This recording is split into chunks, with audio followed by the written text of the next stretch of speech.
Miss you, Bangladesh. I really miss being there. এবার জয়টা বাংলাদেশকে উৎসর্গ করল শ্রীলঙ্কা। বাংলাদেশ কোথায়, সঞ্চালকের কাছে প্রশ্ন।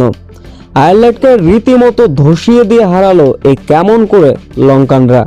ম্যাচ জয়ের পরে বাংলাদেশকে নিয়ে একই মন্তব্য করলেন শ্রীলঙ্কার অধিনায়ক ধানুশ সানাকা। নিজেদের ঘরের মাঠে মুখোমুখি আয়ারল্যান্ডের। নিজেদের প্রথম ম্যাচে অবশ্য আইরিশদের বিপক্ষে আগে ব্যাটিং করতে নেমেছিল শ্রীলঙ্কা, যেখানে middle order batter Kushal Mendis শেষ পর্যন্ত খেলে গেলেন। তার 43 বলে 56 রানের ক্যামিও ইনিংসে ভর করে 6 উইকেট আর নির্ধারিত 20 ওভার।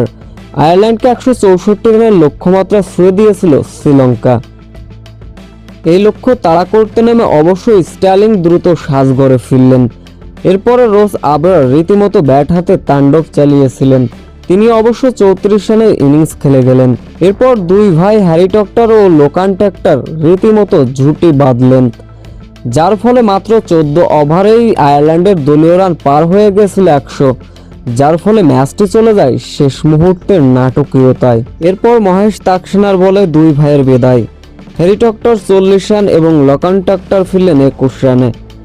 এরপর আইরিশ ব্যাটারদের অধপতনের গল্প। শেষ 14 বলে প্রয়োজন ছিল 38 রান। শ্রীলঙ্কার নিয়ন্ত্রিত বোলিংয়ে দারুণ দাপটীয় জয় পায় শ্রীলঙ্কা।